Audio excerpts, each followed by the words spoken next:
Listen, we talking about practice. Not a game, not a game. If you're looking for the best basketball talk in the universe, you just found it. This is Deep Hoops, where fans are the host.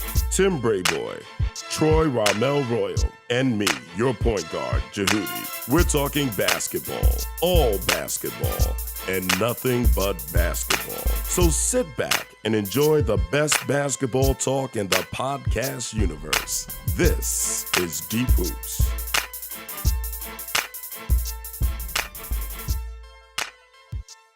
We're back again. Welcome to Deep Hoops. I'm the Minister.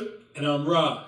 And we want to welcome you to the Deep Hoop Podcast, where we're not experts, but we're passionate fans talking about the game we love. What's up, Rob? How you doing? I'm doing outstanding, How was bro. your holiday? Oh, my holiday was great, bro. I didn't need them, but I put on a few extra pounds, man. I'm going to be in the gym come New Year's, you know what I'm saying? I'm sure by today you had turkey cereal, right? Man, no, you know what? Well, I'm a pescatarian now, man. I'm a little pesky. So I'm not eating anything but seafood, but I still got it in, man. Okay. There ain't no fish in the sea now. I got my fish in this week, man. But we want to talk about not what my diet was, but the NBA, and we want to start with the weekly recap. A lot of stuff happened this week in the NBA. I agree. And I want to get started with Patrick Beverley. Patrick Beverley is out for the season. There's a lot of things that can roll off of that injury, including Doc Rivers' job. What are your thoughts about Patrick Beverley being out for the Clippers? Could lead to a fire sale. A fire sale and a firing, right? Here's the thing. I'm sure the owner, Ballmer, came in there with high expectation. He probably was sad to see Chris Paul get traded. He went out there and signed Blake Griffin to that massive contract, and it probably was a no-brainer. But he also brought Jerry West in as a consultant. Right. So to watch this season go up in flames somewhat because Tedesco, the other guy that was playing ball handler a little bit, he's out. He's probably won't be back until after Christmas. So right now, Clippers don't look well. They don't, but I would hate to see, and I was going to talk about it this week, but I'll talk about it next week, but I would hate to see Doc Rivers lose his job due to injury. And honestly, Doc Rivers' job at the Clippers has to have an asterisk next to it because it was loaded with injuries, with the exception of when they gave up that lead to Houston. Other than that, every year they were, laden with injuries. Yeah, that is true. But here's the thing. They already stripped him of the president duties. So he's not shopping for the groceries anymore. Well, yeah, he should have had the grocery list in the first place. Right, exactly. The movie. So, that's one piece. The next step, I personally think Doc is going to resign before the season is over. Yeah. I hate it when Doc comes under scrutiny for his coaching. And he's already proven himself as beyond solid. I'm not going to give him great coach because, that superlative is thrown around about individuals. I'm not going to say that he's great, but a damn good coach, a very good coach, an extremely good coach, one of the best coaches in the NBA. And we're talking about him being fired. And listen, you win with that roster. And he got fired as the GM, and that GM helped to put that roster together. And then Jerry West came in as a consultant and then did the rechange or the reboot of this Clippers team. But I would hate to see him lose his job because of Patrick Beverley being down. Well, he got fired in Orlando. He left Boston. He was on the verge of being fired in Boston. He left Boston. But Danny Ainge was able to pull off those two trades that netted him Ray Allen and Kevin Garnett. And I think that prolonged his career in Boston. But prior to those trades, the rumblings was he was going to get fired. So now, here's the thing about Doc. I think Doc's is a very good coach. I don't take nothing away from Doc. I think he's a very good coach. He's short of a great coach. I think he's probably a better father figure than anything else. But he does have a championship under his belt. I just never thought that Doc would be a successful coach in the West. I just think his style is more suited to be a coach in the East. You know, I've heard you say that before, and I think he was off to a good start when he had his team, his whole roster intact. I think that if given the opportunity without injuries, he would be able to do a good job. But the Patrick Beverley injury that is taking him out for the season was my top topic of the week. But we have other topics for the week. What are your thoughts on the ups and downs of OKC? So OKC did their job in beating Golden State. We talked about it. It was a must win for Billy Donovan. But he must have just heard that was a must win, because if I'm not mistaken, I think he lost every other game this week. Here's the thing. I'm putting this season on Westbrook. I'm a huge Westbrook fan. He can play for my team any day of the week. He's still a top 5 player in this game. None of that has changed. But I'm putting this season on Westbrook. For that game, I saw something. You could tell that the calendar, the date was circled. Right. You can tell that not only did OKC want to win the game, but Westbrook wanted to win the game. You had the near fight, the brawl, whatever you want to call it, the head, whatever you want to call it. It's things that we like to see, you know, in a competitive spirit. But why can't he play with that attitude and aggression, or just circle every date on the calendar with every game as he did with that game? I think that right now, the OKC season is on the shoulders of Westbrook. Okay, and I'm going to disagree with that. But did I see something wrong in the stat line? I didn't watch the game. I know you probably did get a chance to see some of it. But did Paul George only have 2 points last night? Yeah, he had a game where he was 1 for 12 in the loss. Who did they lose to? But yes, in their recent loss, he shot 1 for 12. I can't put that on Westbrook. I mean, you are arguably their number 2 guy, and you've heard me defend Paul George on this show. That was Sacramento. Right, against Sacramento. Here's the thing. Come on, man. They should be able to beat Sacramento with Paul George going 1 to 12. They should be. They should have. They should have. You're right. Yeah. But he still had minutes. He was still on the floor. He was still shooting the ball. He was still a part of the offense. Billy Donovan again. I mean, you don't take a person out for that. But if you're on the floor, produce for me. Yes, they should have beaten Sacramento. But I think their problem is they thought we should beat Sacramento. And they come into these games thinking that's a win. Instead of going out there and winning the game, they come out thinking that's a win. It's an automatic win. Right now, they're not that good. They can't think of any game as an automatic. Yeah, he shot 1 for 12 but had 10 assists. So he helped out in other areas. But again, that's a game that they should have won, and there's no excuse for it. And I'm putting this on Westbrook. Okay, I mean, I'm not going to totally disagree with you. 2 points, man. That's unacceptable. But the ups and downs of OKC, when are you going to get it together? Billy Donovan, I begged you. I called you out. You answered the call. But you know what? After you answered the call, you hung up. You hung up.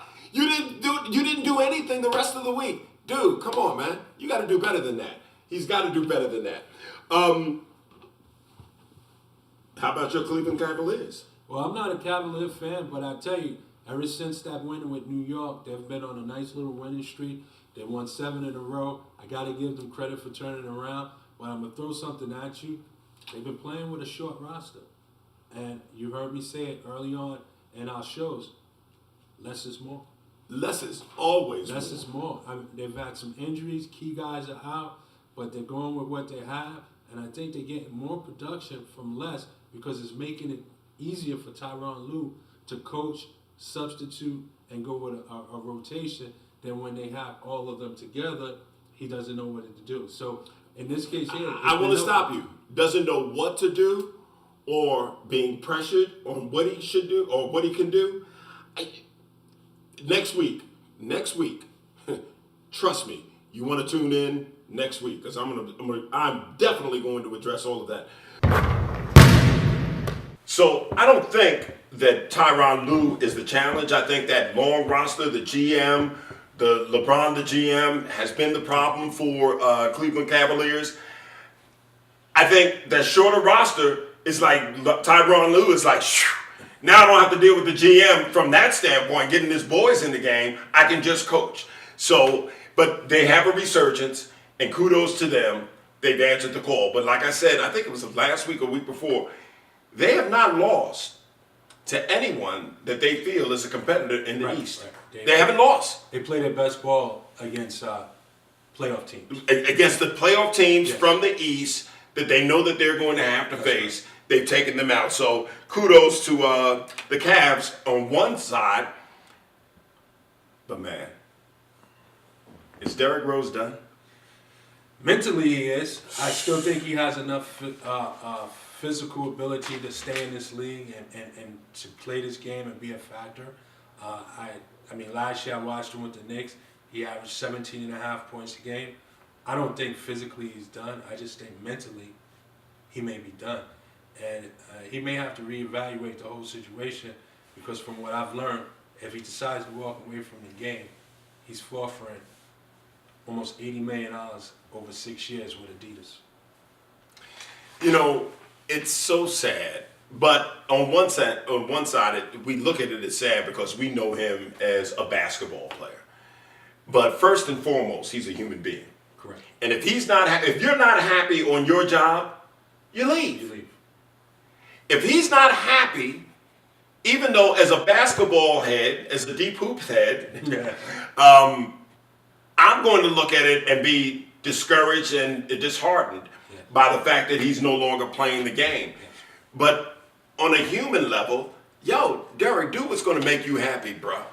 You know, you are more than a basketball player. Do you. I hope doing you means that you come back to the NBA because I love watching him. Right. Even the diminished roles is still fun to watch because every so often he gives you a flashback. Right. And I love those flashback moments. Even if it's not, it's a small sample size, but I want him to be happy. Right. And I think that's the first and foremost thing. So, Derrick, whatever it is that you decide to do, right here, Deep Hoop Heads, we support you. We support you. Want to see you playing, but we support you. I got a question. One of the producers, Keith Andes, producers in music and producers of the show, hit me with a question. Now, this question is filled with hyperbole, okay? But why not? This is a podcast. We can get into some hyperbole. Sure. I'm going to say it the way he said it, and then I'm going to rephrase the question. Okay. Are the Golden State Warriors better without Durant? Don't answer that. Here's the real question. Did the Golden State Warriors ever need Kevin Durant? All right. Golden State Warriors did not need Kevin Durant. Right. That was evidenced in their 72-win season. Right. Okay? They would have won their second championship hadn't been for the suspension of Draymond Green. There's no doubt in my mind. And the injury of Bogut. Well, I believe that the injury of Bogut would have never occurred if Draymond Green wasn't suspended. But they won with Harrison Barnes, Bogut, and Festus Ezeli. Are they a better team with Durant? Absolutely. Did they need a Durant? No. And this week, their only loss was to OKC with Durant. With Durant. And they had another win before Durant went out. And then their last 2 or 3 victories this week was without Durant. And their biggest blowout was without Durant. Yeah. So, I mean, listen, the bottom line is, and everybody's talking about MVP, and it's way too early to start predicting MVPs. We did it at the beginning of the season. That's just before the season. Now with 15, what is it, games in? 10 games in? Almost 25% of the season is almost in. Okay, right. So when we get to the 25%, maybe after Christmas, by Christmas, we can start talking about MVP.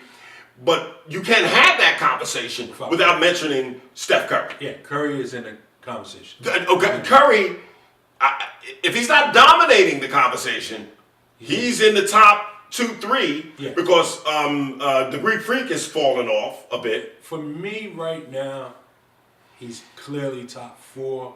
I'm not going to say any orders, but Kyrie, James Harden, Curry, and you do have to mention LeBron. They're right now. Right. I mean, easy. I mean, I'm not a LeBron fan. Neither am I. On the court, I mean, he's great on the court. I'm just not a LeBron fan. People talk about he makes people better. No, he makes it easier for them to play the game, but he doesn't make them better. Everybody has to strengthen their game in order to play along with LeBron. Everyone that he's ever played with, they have to alter their game. So that doesn't make their game better. He makes it easier for them, but he makes no one better. And that's why I'm not the biggest LeBron fan. However, you got to give him his kudos as an MVP candidate. Yes. I don't care what part of the season you're in. And lastly, we can review Boston Celtics loss. Yeah, they did lose, and I don't know if you like it or hate it when Kyrie Irving said it was a loss they needed, but they lost, and since then they won 2 in a row. Right. So, and hey, Boston is Boston. They still continue to amaze me. And they came back in that game against Miami, and someone on NBA radio, I'm not sure if it was Legler, they picked that game a week or so ago, saying that was the game that was going to break their streak. And the thing about Miami is Miami has a lot of talent. It's just a matter what shows up in Miami that night as far as are they all going to be consistent and so forth. But they do have a lot of talent. And a well-coached team. And they well coached. And really, the shot that beat them, they couldn't duplicate the shot. Right. It was a three-pointer that hit off the back of the rim, bounced up, hit the top of the backboard. It nearly went over and dropped in. It took a 1-point lead to 4, and they never got closer. Exactly. So, I mean, Boston, it's a week in review. We have to mention that they lost. Their win streak was broken, but they're not broken. The win streak was broken, but they are fine. They're playing great ball, and they've won 2 games since? Yes. Yeah, 2 games since. So, and we're filming this on Sunday for those of you that are watching this saying they won 2 games. Tomorrow they may have won another game, but right now they're at 2 games. Yeah. So that's it for the week in review. So, Rob, we're ready to go to our segment. It's that time. And he's dressed like a GM today. It's Ra, the GM. Take the camera off me and put it squarely on my man Ra. Talk to us, Ra. Well, we touched on it a little bit early on when we mentioned the Clippers, and I used the term fire sale. And I think that's what we're going to see shortly. It probably will not start until about 3 weeks from now, December 15th, where teams who made some free agent signings over the offseason might look to trade a few of those people. So I look for the Clippers' phone to be ringing. I think they have 2 players on their team that there's a handful of teams out there that would love to get their hands on. And that's either Lou Williams or DeAndre Jordan. So I got 4 trades here involving those 2 players. I'll start with the first one. The Clippers trade DeAndre Jordan to the Cleveland Cavaliers for Tristan Thompson, Shannon Fry, and the Brooklyn pick. Now, if I'm Cleveland, that's the package you want to send back, Shannon Fry. But if I'm the Clippers, I'm asking for Isaiah Thomas instead of Shannon Fry. And that's a decision that Cleveland will have to face. Do they give up Isaiah Thomas or do they fight to give up Shannon Fry? But I believe the Brooklyn pick, Tristan Thompson, and Isaiah Thomas will get DeAndre Jordan to Cleveland. What that does is, we're witnessing Cleveland winning without a point guard. Maybe Derrick Rose gets back into the game, but it helps their defense. You have a rim protector. You have a last line of defense in DeAndre Jordan. And I think that DeAndre Jordan could have a good offensive game with a LeBron on the court who looks to pass. And with double teams coming, he'll be around that rim for a lob. So I think that would be a good fit for them.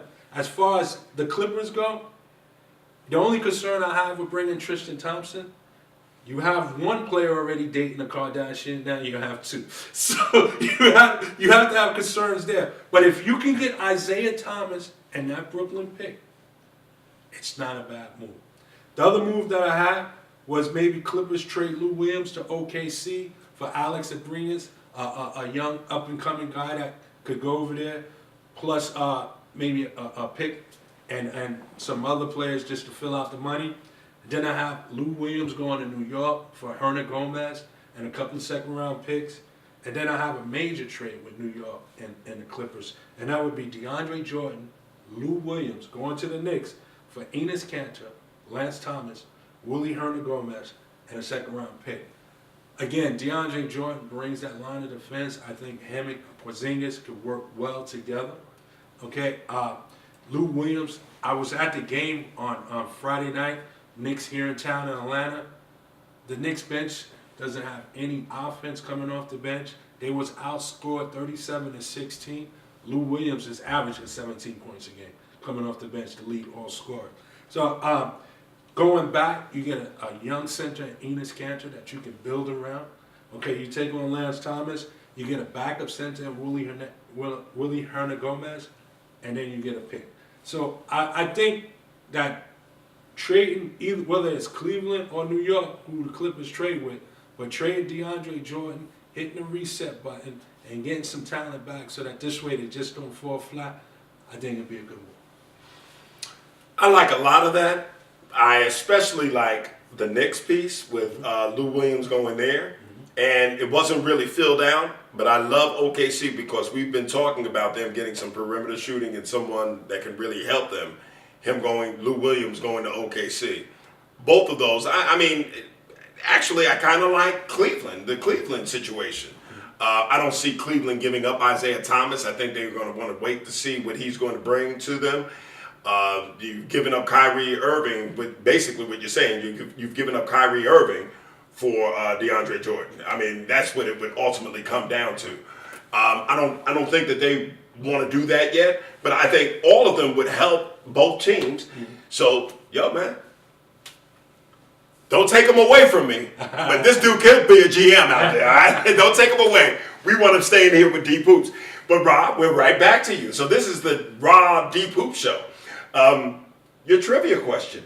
Let's talk about the trivia answer from last week, yes, and then to give us your new trivia question, which is a weekly segment right here on Deep Hoops, Rob's trivia question.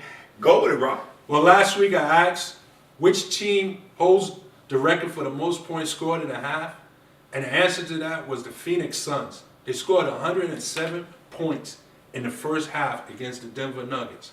The halftime score was 107-63. But I just don't want to stop there. I just want to talk real briefly about that game. The final score of that game was 173-143. Phoenix won that game. All right? You had Kevin Johnson with 23 points, 17 assists. Dan Marley had 21 points and 13 assists. And Cedric Sabalas, came off the bench for 32 points. But here's an interesting fact.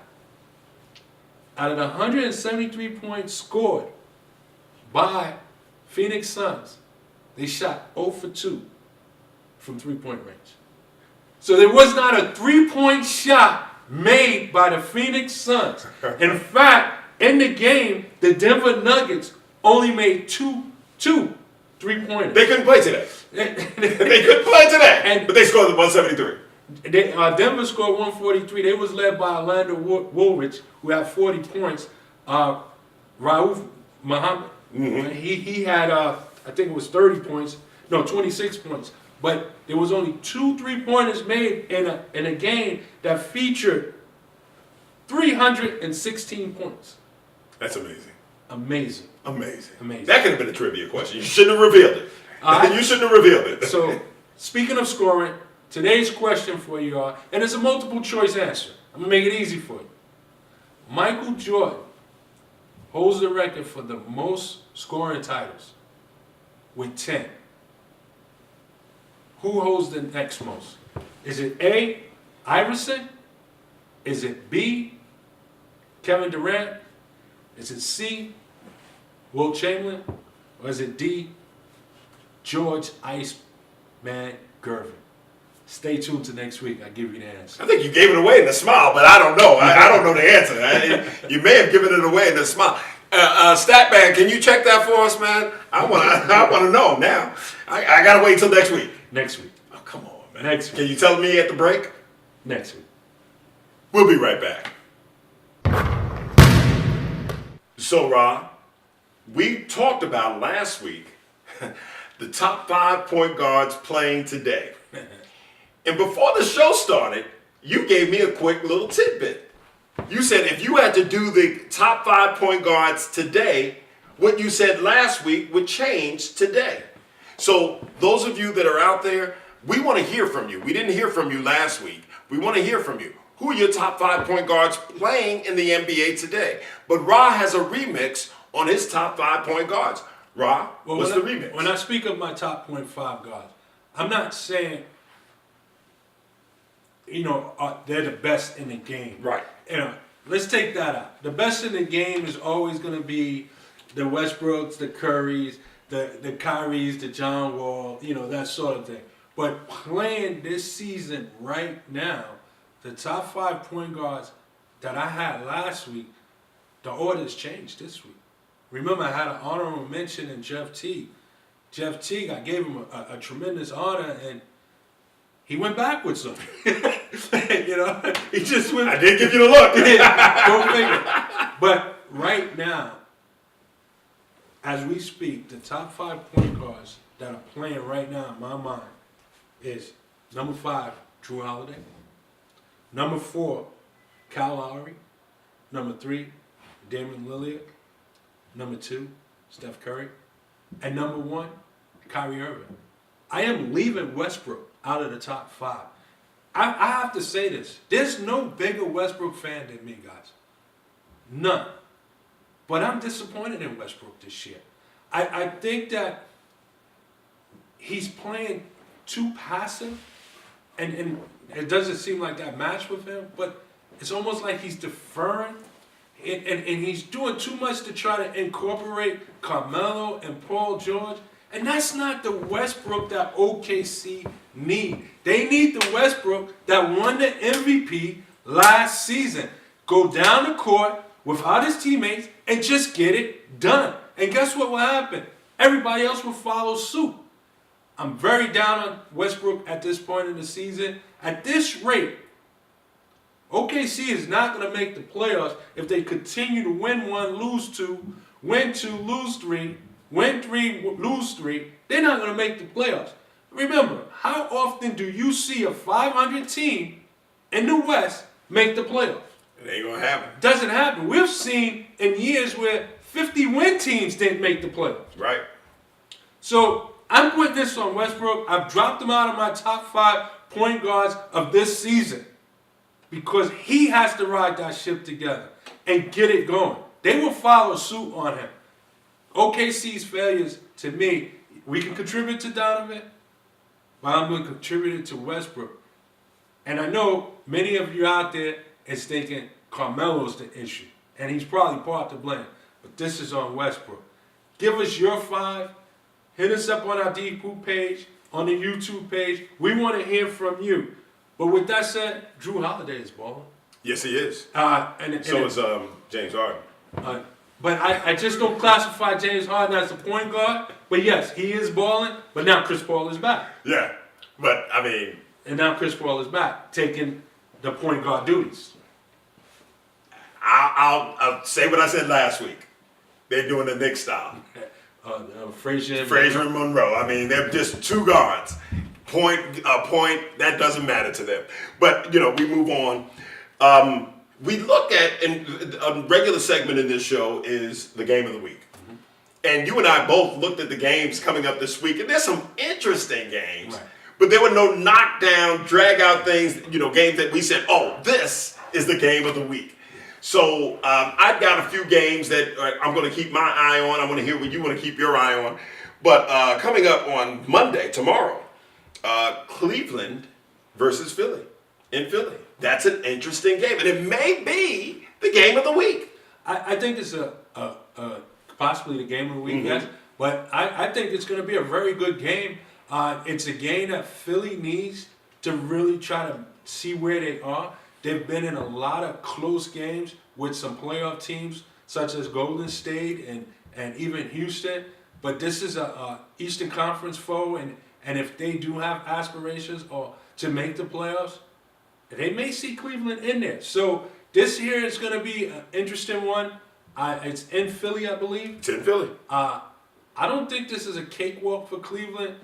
Cleveland, riding a 7-game winning streak, maybe due to lose.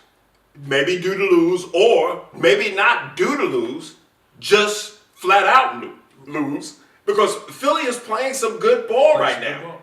Philly is playing, and I think we kind of, tap danced around them making the play. No, Philly right now, that's a playoff team. They're capable. Yes. They're not even capable.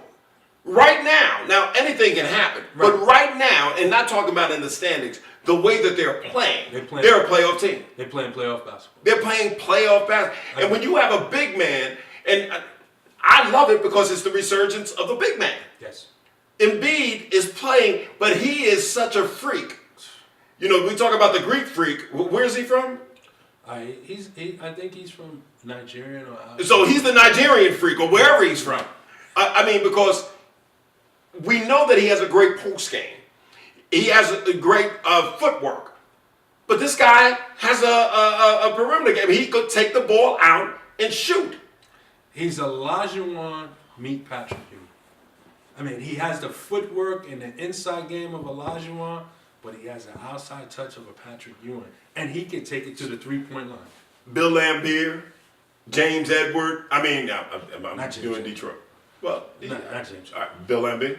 He had a nice size. Yeah, he didn't shoot enough, and he had a nice. Well, it wasn't a 3-point game back then. He had a nice touch. Though. He did. He had a good touch.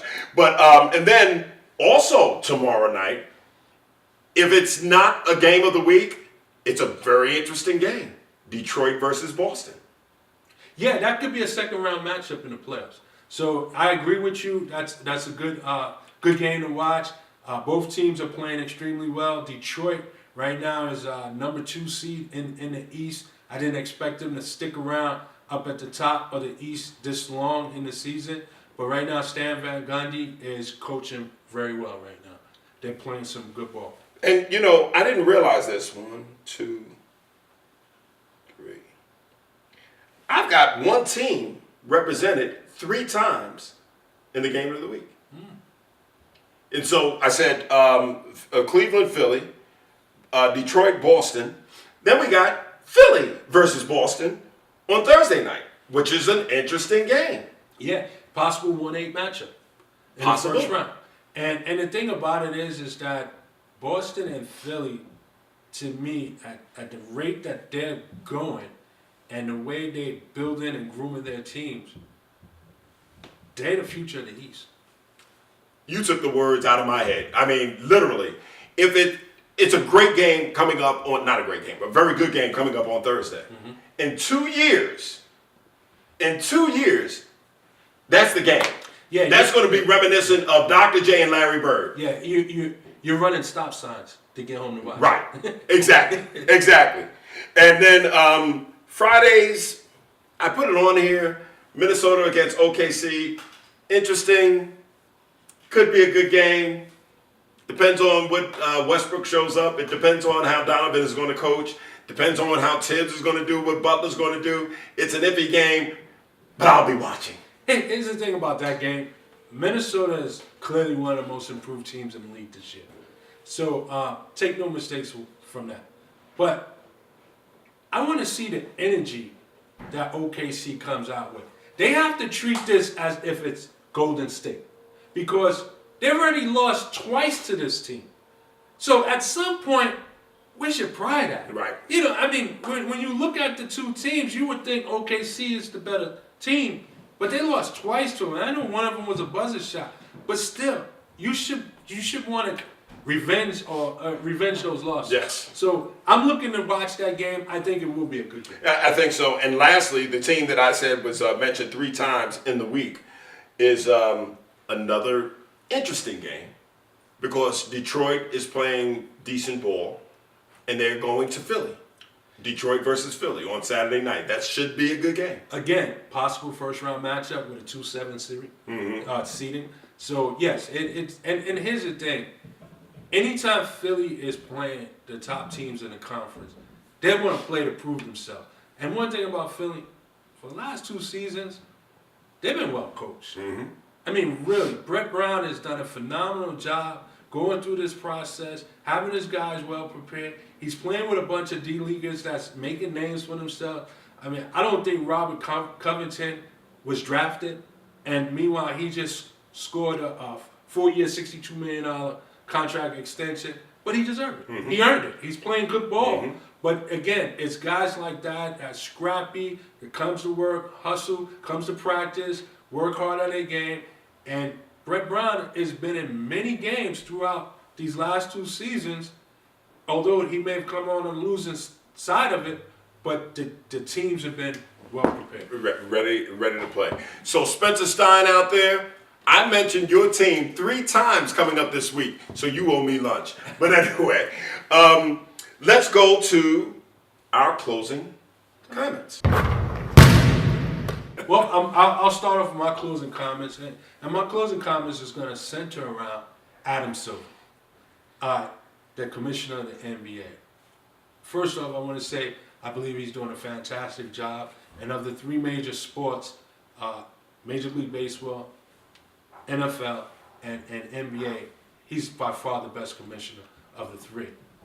But I'm challenging him, and I might be of the minority when I say this, but I'm challenging him not to come up with the rule of allowing high school ball players to enter the NBA until they strengthen their minor league system or the G League.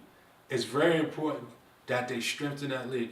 Here's my case. For every LeBron, Kevin Durant, Kobe Bryant, Dwight Howard, there's hundreds of athletes that come out early, didn't go to college, or do the one and done, and don't make it to the league. And with 2 rounds of drafting, there's not enough security for these guys. Listen, I'm not trying to stand in the way of these young guys making decisions that can possibly set their family straight or gain money. No, that's not what this is about. It's about, for me, having them prepared. Because if they fall short of making an NBA roster, their college eligibility is done, and the NBA don't have a strong enough G League to support them. For crying out loud, there's only 2 rounds of drafting. The WNBA has 6 rounds of drafting, and they only have 13, 14 teams. If you're gonna go with the high school, allowing high school players to enter the draft, it's not that I'm opposed to it, but just strengthen your process. Perhaps maybe extend the draft rounds to maybe 4 to 5 rounds. Perhaps having multiple G League teams, not just one level, maybe 2 levels. There's a bunch of cities in this country that would love to go to a $10 game or a $5 game, looking at some people that are on an interview that want to make it to the pros. You can put a team in Seattle, a team in Alabama somewhere. Yeah, I mean, you can do it.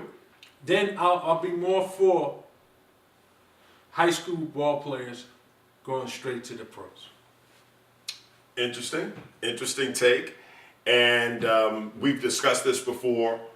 I'm in agreement with a lot of what you said, and I just think that we do need to find a way that players that deserve to be right out of high school come in, but we have to have a process. If you don't come in and you know, be able to go back into the go to college, if you're not drafted, be able to go back into college. We got to do something to work it out. But great take. My closing comments deals with chemistry. And sometimes a trade looks good on paper, and I know we're early in the process, but I'm talking about Eric Bledsoe. Right after his first game with the Milwaukee Bucks, he made some comments about they brought me here to be me. And I do this, and I'm not worried about me fitting in because they brought me here to be me. That rang like it was like scratching on the chalkboard. I'm like, no, you got to fit in. It's not you doing you. Of course, they brought you in to do you. There's no doubt about it. But do you within the confines of the team. It's a team game. And so we saw them go off to a bunch of wins when he got there and then a bunch of losses. You see, it's still about ball movement, playing a team game, and working everyone in. Is it by coincidence? We were talking about the Greek freak being an MVP, and since he's been there, that talk has died down. Listen, dude, you're not the best player on that team. The Greek freak is. Hell, when Jabari Parker comes back, you may not even be the second best player on that team. And don't forget, Brogdon did a good job before you got there. So I'd like to see, not just with you, Bledsoe, I'm not picking on you, but I am saying, when we talk, and the other thing about team chemistry, I hear these players talk about my team. I've never seen a player own a team. You're not signing the checks, so it's not your team. You may be the man on the team, but it's about team chemistry, teamwork. Why is Golden State doing what they're doing? Because they play as a team. Why is OKC having problems?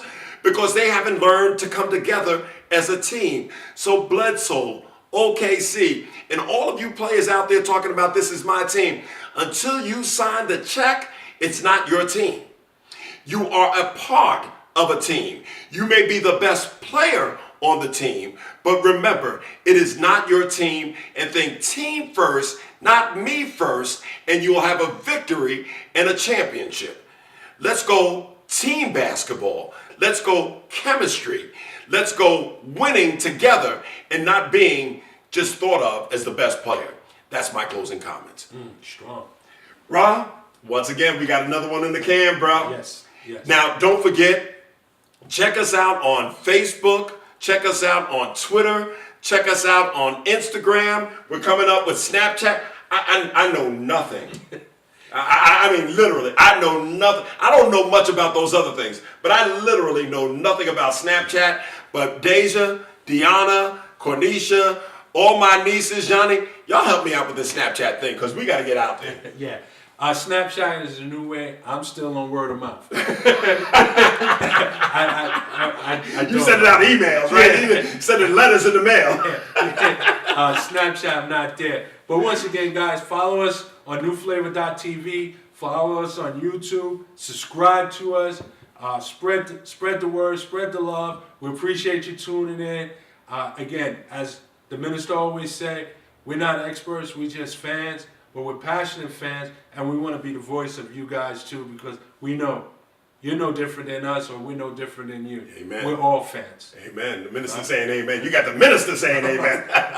Hey, listen, he just mentioned NewFlavor.tv. There's a bunch of stuff coming up with NewFlavor.tv. Series, television shows, a number of things coming up on New Flavor TV. We're like the guinea pigs for New Flavor TV. Right. But New Flavor TV is about to blow up. So don't only subscribe to our podcast on YouTube, make sure you're hitting up New Flavor TV. Follow New Flavor TV. They have a lot of interesting articles talking about things in the entertainment realm. Ra and I are going to be putting out articles on NewFlavor.tv, long-form articles talking about the game that we love, basketball. But Ra, actually, I'm like very basketball-centric and maybe boxing and a little bit of football. This dude knows every sport. I mean, every sport. I went over his house and he was watching horse racing. I mean, this dude, he knows every sport. And he's going to be right. He knows everything. So check us out. Check out NewFlavor.tv. Yo, dude, fam, we love you. And we'll see you next week right here on Deep Hoops. Peace and blessings. Peace and blessings.